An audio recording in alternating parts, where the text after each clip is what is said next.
পদত্যাগ করছেন রাষ্ট্রপতি শাহাবুদ্দিন। যে কোনো সময় স্পিকারের কাছে পাঠাবেন চিঠি, নতুন রাষ্ট্রপ্রধান নিয়ে গুঞ্জন। গাজী নজরুলকে বহিষ্কারের কথা জানিয়ে স্পিকার সিইসিকে জামায়াতের চিঠি, সংসদ চাইলে এমপি পদ নিয়ে শুনানি।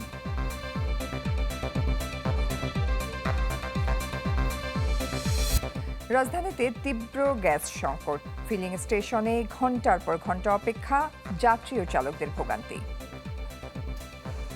তারা 13 টাকা মোনাদের 13 পয়সা না দেওয়া পর্যন্ত তারা গ্যাস বন্ধ রাখবে, গ্যাস পাম্প বন্ধ রাখবে। আমরা অনেক জায়গায় পাম্পে সিরিয়াল দিছি সকাল থেকে, কোনো গ্যাস পাই নাই এবং গ্যাস কখন আসবে তা নিশ্চিত নয়। সহজ হচ্ছে ভ্যাট ট্যাক্স ব্যবস্থা। 2034 সালের মধ্যে $1 ট্রিলিয়ন অর্থনীতি করার আশা প্রধানমন্ত্রীর। বিতর্কিত নির্বাচনে জড়িত পুলিশ শাস্তি পেলেও পার পাচ্ছে প্রশাসনের কর্তারা। শুদ্ধি অভিযানে বাধা সুবিধাভোগীরা।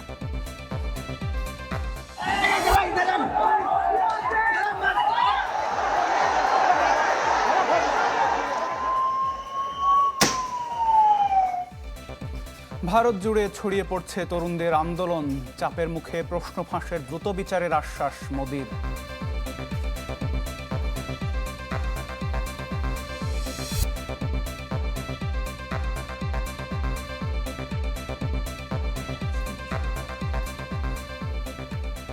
দর্শক আমন্ত্রণ চ্যানেল 24-এর সন্ধ্যা 7টার খবরে। শুনছিলেন সিলন ফ্যামিলি ব্র্যান্ডের শিরোনাম। আপনাদের সাথে আছি আমরা দুজন, আমি আতিকুর রহমান এবং আমি রোকসানা জয়ী। পদত্যাগ করছেন রাষ্ট্রপতি মোহাম্মদ শাহাবুদ্দিন। যে কোনো সময় স্পিকারের কাছে পদত্যাগপত্র পাঠানো হবে, এখন শুধু সময়ের অপেক্ষা। এ বিষয়ে স্বরাষ্ট্রমন্ত্রী সালাউদ্দিন আহমদ বললেন, রাষ্ট্রপতি চাইলে পদত্যাগ করতেই পারেন, সংবিধানে সেই সুযোগ রয়েছে। এদিকে নতুন রাষ্ট্রপতি নিয়ে চলছে নানা গুঞ্জন। আলোচনায় আছেন মন্ত্রিপরিষদ সচিব নাসিমুল গনি সহ কয়েকজন আমলা ও বিএনপির সিনিয়র নেতার নাম। শীর্ষ সাংবিধানিক পদ রাষ্ট্রপতি নিয়ে নতুন করে আলোচনা। ব্যক্তিগত কারণ দেখিয়ে পদত্যাগ করতে যাচ্ছেন মোহাম্মদ শাহাবুদ্দিন। 2023 সালের 24 এপ্রিল তিনি 22তম রাষ্ট্রপতি হিসেবে শপথ নেন। 5 বছরের মেয়াদ শেষ হওয়ার কথা 2028 সালের এপ্রিলে। জুলাই গণঅভ্যুত্থানের পর নতুন রাজনৈতিক বাস্তবতায় মোহাম্মদ শাহাবুদ্দিনকে অপসারণের দাবি উঠলেও শপথে বহাল ছিলেন। সংসদেও এ নিয়ে তীব্র বিতর্ক হয়। যদিও গত বছর ডিসেম্বরে বার্তা সংস্থা রয়টার্সকে দেয়া এক সাক্ষাৎকারে অন্তর্বর্তী সরকারের সময় অপমানিত বোধ করার কথা জানান শাহাবুদ্দিন। নির্বাচনের পর ফেব্রুয়ারিতে একটি দৈনিক পত্রিকাকে মোহাম্মদ শাহাবুদ্দিন বলেন, সরকার চাইলে থাকবেন, না হলে সম্মানজনকভাবেই সরে যেতে চান। এমন নানাবিধ ঘটনা প্রবাহের পর স্বাস্থ্যগত বা ব্যক্তিগত কারণ দেখিয়ে রাষ্ট্রপতি মোহাম্মদ শাহাবুদ্দিনের পদত্যাগের বিষয়টি তার পারিবারিক সূত্রে নিশ্চিত হওয়া গেছে। স্পিকারের কাছে পদত্যাগপত্র পাঠানো এখন শুধু সময়ের অপেক্ষা। স্বরাষ্ট্রমন্ত্রী জানান, কোনো কারণে মোহাম্মদ শাহাবুদ্দিন পদত্যাগ করতে চাইলে সে সাংবিধানিক সুযোগ ও পথ খোলা আছে। যদি মহামান্য রাষ্ট্রপতি স্বাস্থ্যগত কারণে হোক, যে কোনো কারণে হোক পদত্যাগ করতে চান, সেই অপশন তো ওনারা আছে। এখানে সরকারের পক্ষ থেকে কিছু বলা হয়নি, আমিও এগুলো পত্রিকায় শুনছি। আর তিনি যদি পদত্যাগ করতে চান, সাংবিধানিকভাবে সেটা মাননীয় স্পিকার বরাবর পদত্যাগপত্র দিতে হয়, এইটুকু নিয়ম আছে, জানি, এর বাইরে কিছু জানি না। লন্ডনে চিকিৎসাধীন থাকার সময় ক্ষমতাচ্যুত শেখ হাসিনার সাথে রাষ্ট্রপতির ফোন আলাপ বিষয়ে নিশ্চিত হতে চাইলে এ বিষয়ে জানা নেই বলেন সালাউদ্দিন আহমদ। তবে তা খতিয়ে দেখার কথা জানালেন পররাষ্ট্র প্রতিমন্ত্রী। সেটা আমি জানি না, আমরা শুনি। এখানে কোনো ডেফিনেট কোনো খবর পররাষ্ট্র মন্ত্রণালয়ে আমরা পাইনি এই ব্যাপারে। যদি সেটা সত্যি হয়ে থাকে, অবশ্যই পররাষ্ট্র মন্ত্রণালয় সেটা তদন্ত করবে, সরকারও সেটা তদন্ত করবে। পরবর্তী রাষ্ট্রপতি কে হতে পারেন এ নিয়ে চলছে নানা গুঞ্জন। বর্তমান মন্ত্রিপরিষদ সচিব নাসিমুল গনি সহ আলোচনায় বেশ কয়েকজন আমলা ও বিএনপির সিনিয়র নেতার নাম, যদিও এ নিয়ে মুখ খুলছেন না বিএনপির কোনো নীতি নির্ধারক। নতুন রাষ্ট্রপতির বিষয়ে 2-1 দিনের মধ্যেই পরিষ্কার বার্তা পাওয়া যাবে বলে জানিয়েছে বিভিন্ন সূত্র। স্বপ্নিল শাহরিয়ার শিশির, চ্যানেল 24, ঢাকা। সাতক্ষীরার সংসদ সদস্য গাজী নজরুল ইসলামকে বহিষ্কারের কথা জানিয়ে স্পিকার ও সিইসিকে চিঠি দিয়েছে জামায়াতে ইসলামী। তবে শুধু বহিষ্কারের ভিত্তিতে নজরুল ইসলামের এমপি পদ নিয়ে কোনো সিদ্ধান্ত নেবে না নির্বাচন কমিশন। সংসদ চাইলে শুনানি করবে ইসি। আমি এই সংসদের 91 ভাইরাল ভিডিওতে নৈতিক স্খলন প্রমাণিত হওয়ায় দল থেকে বহিষ্কৃত হয়েছেন সাতক্ষীরা 4 আসনে জামায়াতের এমপি গাজী নজরুল ইসলাম। এবার এমপি পদ হারাবেন কিনা তা নিয়ে চলছে আলোচনা। স্পিকার তিনি নিজেই আমি না বলতো বহিষ্কারের পরদিনই জামায়াতের সেক্রেটারি জেনারেল চিঠি দিয়ে বিষয়টি অবহিত করেছেন জাতীয় সংসদের স্পিকার এবং প্রধান নির্বাচন কমিশনারকে। সংবিধানের ৭০ অনুচ্ছেদে বলা আছে, কোনো সংসদ সদস্য স্বেচ্ছায় পদত্যাগ করলে বা সংসদে নিজ দলের বিপক্ষে ভোট দিলে তার আসন শূন্য হবে। কিন্তু দল থেকে বহিষ্কারের ক্ষেত্রে কি হবে সে বিষয়ে সংবিধানে স্পষ্ট কোনো বিধান নেই। নির্বাচন কমিশনের সচিবালয়ে নির্বাচন কমিশনার আব্দুর রহমান আল মাসুদ সাংবাদিকদের জানান, শুধু দল থেকে বহিষ্কারের ভিত্তিতে এমপি পদ নিয়ে সিদ্ধান্ত নেবে না কমিশন। স্পিকার বিষয়টি নিষ্পত্তির জন্য নির্বাচন কমিশনকে সুপারিশ করলে শুরু হবে পরবর্তী প্রক্রিয়া।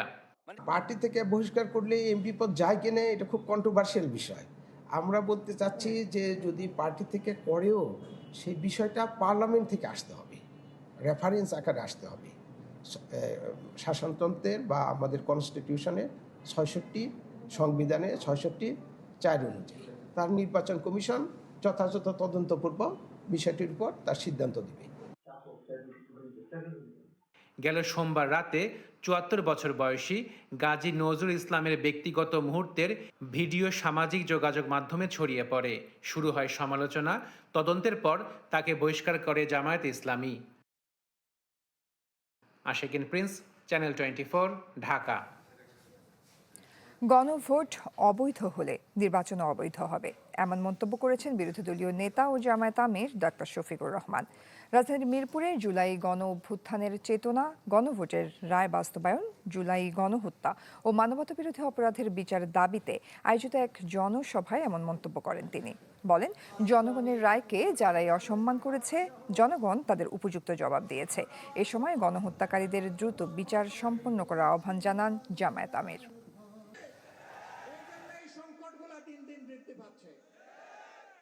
হারাম হলে তো দুটোই হারাম, হালাল হলে দুটোই হালাল। যদি গণভোট হারাম হয় তাইলে সংসদ নির্বাচনও হারাম। আর সংসদ নির্বাচন হারাম হলে এখন দেশে কোনো সরকার নাই। জনগণের রায়কে যারাই অপমান করেছে ইতিহাসে তাদেরকে কঠিন মূল্য দিতে হয়েছে। রাজধানীতে বেশিরভাগ ফিলিং স্টেশনে মিলছে না সিএনজি গ্যাস। যেই ২-৪টি পাম্পে পাওয়া যাচ্ছে সেখানেও গ্যাসের চাপ কম, ফলে যানবাহনের দীর্ঘ লাইন। চাহিদা মেটাতে এক স্টেশন থেকে অন্য স্টেশনে ছুটে বেড়াচ্ছেন গ্রাহকরা। অনেকে আবার নিরুপায় হয়ে জ্বালানি তেল কিনছেন। সকাল গড়িয়ে দুপুর, বিকেল হয়ে সন্ধ্যা নামে, তবুও কমে না গ্যাসের অপেক্ষায় দাঁড়িয়ে থাকা গাড়ির সংখ্যা। কয়েক মাস আগে রাজধানীর তেলের পাম্পের দীর্ঘ লাইনের দৃশ্য এখন সিএনজি স্টেশনগুলোতে। এলএনজি টার্মিনালে ত্রুটির কারণে বাধাগ্রস্ত হচ্ছে সিএনজি গ্যাস সরবরাহ। ঘন্টার পর ঘন্টা লাইনে অপেক্ষার পরও মিলছে না কাঙ্ক্ষিত গ্যাস। গত কয়েকদিনে সংকটে ক্রমেই বাড়ছে ভোগান্তি। শ্যামলী, গাবতলি সকালবেলা ঘুইরা পরে এখানে আসছি। আমরা এখান থেকে গ্যাস নিই, আমি ওদিকে দিয়ে খেলাম কি অবস্থা, কোথাও গ্যাস নাই। বলছে ভাই শনিবার আগে এখানে আর হবে না, ওদের কষ্ট করে দাঁড়াবে না। এলো পরিস্থিতি, খুবই খারাপ অবস্থা। গ্যাসের চাপ কম থাকায় রাজধানীর বেশিরভাগ ফিলিং স্টেশনে সরবরাহ বন্ধ রাখা হয়েছে। বাধ্য হয়ে এক স্টেশন থেকে অন্য স্টেশনে ছুটছেন যানবাহনের চালকরা। আর যেসব সিএনজি স্টেশনে সরবরাহ আছে সেখানেও ভোগান্তি চরমে। 3.5 ঘন্টা আয়া লাইনের দ্বারা আয়া 120 টাকার গ্যাস পাইলাম। যে গাড়িতে আপনার গ্যাস যেতে 700-600, এই গাড়িতে গ্যাস যে 150 থেকে 170-80। সবচেয়ে দুর্ভোগ সিএনজি চালকদের। তাদের অভিযোগ, কমিশন বাড়াতে কৃত্রিমভাবে সংকট তৈরি করা হয়েছে। লাইনে দাঁড়িয়ে গ্যাস সংগ্রহ করতেও হেনস্থার শিকার হচ্ছেন তারা।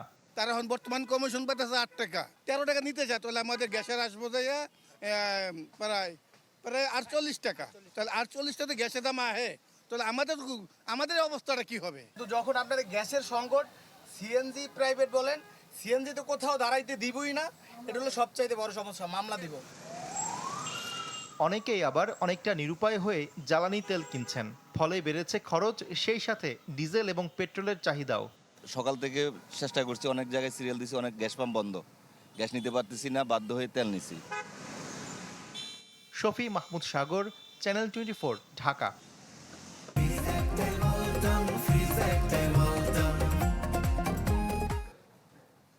বিদেশি বিনিয়োগ বাড়াতে ভ্যাট ট্যাক্স ব্যবস্থা আরও সহজ করার উদ্যোগ নিয়েছে সরকার।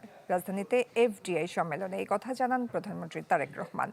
দীর্ঘমেয়াদী সংস্কারের মধ্য দিয়ে বাংলাদেশকে বিদেশি বিনিয়োগের অন্যতম গন্তব্য হিসেবে গড়ে তোলার কথাও জানান তিনি। প্রধানমন্ত্রীর আশা 2034 সালের মধ্যে দেশের অর্থনীতি হবে $1 ট্রিলিয়ন। এই আন্তর্জাতিক সম্মেলনের আয়োজক foreign investors chamber of commerce and industry FICCI. এতে অতিথি প্রধানমন্ত্রী তারেক রহমান সহ বিভিন্ন দেশের কূটনীতিক, বহুজাতিক কোম্পানির নির্বাহী, ব্যবসায়ী নেতা সহ প্রায় 600 বিশিষ্ট প্রতিনিধি। এই সম্মেলনে আলোচনা পর্বে বক্তাদের কথায় বিনিয়োগ পরিবেশ, প্রতিযোগিতামূলক সক্ষমতা বৃদ্ধি এবং ব্যবসা পরিচালনার সুযোগ ও চ্যালেঞ্জের বিষয়গুলো উঠে আসে। We are going to create an easiness for the investors by simplifying all the processes. বক্তব্যে প্রধানমন্ত্রী তারেক রহমান বলেন, বাংলাদেশে অনেক চ্যালেঞ্জ আছে, এটা সত্যি। তবে জনসমর্থিত সরকার হওয়ায় বিনিয়োগকারীরা স্বাচ্ছন্দ্যে টেকসই ব্যবসা পরিচালনা করতে পারবেন। এ ব্যাপারে সব ধরনের সহযোগিতা করা হবে বলেও আশ্বস্ত করেন তিনি। Bangladesh has many challenges, but it also has remarkable strengths. We have a large and fast-growing domestic market, a young and hard-working population, a strategic location, and an elected government with overwhelming public support. Together, these strengths position Bangladesh for sustained prosperity. বক্তব্যে ব্যক্তিগত ব্যবসায়িক অভিজ্ঞতার কথাও তুলে ধরেন প্রধানমন্ত্রী। বলেন, বাস্তব সমস্যা বোঝার সুযোগ হয়েছে তার। জানান, বাংলাদেশে যেমন অনেক চ্যালেঞ্জ আছে, তেমনি আছে সামর্থ্য। Before entering politics, I also started my career as a businessman. We are modernizing our legal and regulatory framework, strengthening investor protection, improving dispute resolution, simplifying tax and VAT administration, and making it easier to repatriate profits. দিনব্যাপী এই সম্মেলনের শুরুর আগে ফিকির investors expo পরিদর্শন করেন প্রধানমন্ত্রী Tarique Rahman. Shahnewaz Pablu, channel 24, Dhaka. ভারতের ছাত্র যুবা জাগরণের কেন্দ্রস্থলে পরিণত হয়েছে দিল্লির যন্তর মন্তর। লখনৌ থেকে বেঙ্গালুরু, সুরাট থেকে তেলেঙ্গানা, বিভিন্ন শহরে উঠেছে জেনজি ঝড়। এবং এই সব আন্দোলনের মধ্যে চাপে পড়ে নীরবতা ভেঙেছেন প্রধানমন্ত্রী নরেন্দ্র মোদী। বলেছেন, ফাস্ট ট্র্যাক আদালত গঠন করে তদন্ত করা হবে প্রশ্ন ফাঁসের। আরেকটি নতুন সকাল দিল্লিতে, আরেকটি দিন শুরু প্রতিবাদের। দাবি শিক্ষামন্ত্রীর পদত্যাগ, জবাবদিহিতা আর ক্ষতিপূরণের। বুধবার রাতে হুট করেই বাড়ে উত্তেজনা। কনট প্লেস এলাকায় হঠাৎই পুলিশের ওপর ছোড়া হয় ইট ও বোতল। সিজেপির আন্দোলনকারীদের ওপর চড়াও হয় পুলিশ, করা হয় লাঠিচার্জ, ছোড়া হয় টিয়ার শেলও। যদিও সিজেপি প্রতিষ্ঠাতা অভিজিৎ দীপকের অভিযোগ, বাইরে থেকে লোক পাঠিয়ে ইচ্ছাকৃতভাবে আন্দোলন ভণ্ডুলের চেষ্টা করছে বিজেপি। আমাদের আন্দোলন শান্তিপূর্ণ, অথচ সরকার বাইরে থেকে গুন্ডা বাহিনী লেলিয়ে দিয়ে আন্দোলন নষ্ট করার চেষ্টা করছে। হাজার হাজার ছাত্র যুবাদের আন্দোলনের এই দাবানল ছড়িয়ে পড়েছে গোটা ভারতে। রাজধানীর বাইরে উত্তরপ্রদেশের লখনৌ, বিহারের পাটনা, কর্ণাটকের বেঙ্গালুরু, তেলেঙ্গানার হায়দ্রাবাদ, গুজরাটের সুরাট এবং মহারাষ্ট্রেও চলছে দফায় দফায় বিক্ষোভ। দেশের গণ্ডি পেরিয়ে আন্দোলনের প্রতিধ্বনি উঠেছে আন্তর্জাতিক অঙ্গনেও। পরিস্থিতি সামাল দিতে তড়িঘড়ি করে সামনে এসেছেন প্রধানমন্ত্রী নরেন্দ্র মোদী। প্রশ্নপত্র ফাঁসে জড়িতদের দ্রুত ও কঠোর শাস্তি নিশ্চিতে ফাস্ট ট্র্যাক কোর্ট গঠনের ঘোষণা দেন তিনি। তবে প্রধানমন্ত্রীর এই তদন্তের আশ্বাস প্রত্যাখ্যান করে শিক্ষামন্ত্রী ধর্মেন্দ্র প্রধানের পদত্যাগের এক দফা দাবিতে অনড় রয়েছেন আন্দোলনরত ককরোচ জনতা পার্টি বা সিজেপি। একই সুর বিরোধী শিবিরেরও। আন্দোলনের জেরে গেল কয়েকদিন স্থগিত আছে পার্লামেন্টের বর্ষাকালীন অধিবেশন। আশ্বাস চৌধুরী, চ্যানেল 24।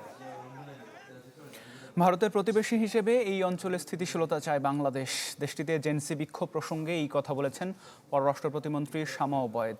জানান, সেপ্টেম্বরে ব্রিক্স সম্মেলনে প্রধানমন্ত্রী তারেক রহমানকে আমন্ত্রণ জানিয়েছে ভারত।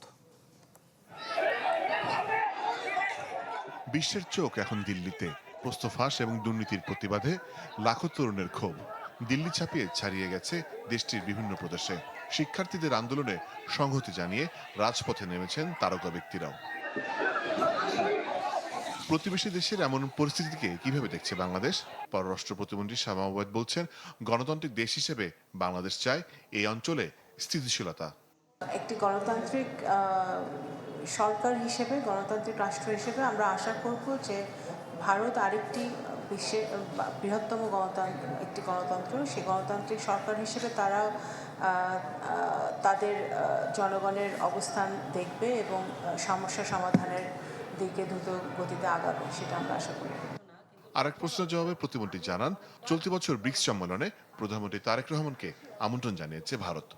আমাদের পররাষ্ট্র মন্ত্রণালয় এসেছে, আমরা সেটা মাননীয় প্রধানমন্ত্রীর দপ্তরে পাঠিয়েছি। এটাই উত্তর, আর কোনো উত্তর নেই। মার্কিন প্রেসিডেন্টের দক্ষিণ এশিয়া বিষয়ক বিশেষ দূত সার্জিও গোরের ঢাকা সফরে দ্বিপক্ষীয় সম্পর্কের নানান দিক গুরুত্বভাবে আলোচনায় জানান প্রতিমন্ত্রী। এই সফরের মধ্য দিয়ে আরো নতুন কিছু বেরিয়ে আসবে। মোশাররফ হাসিব, চ্যানেল 24, ঢাকা।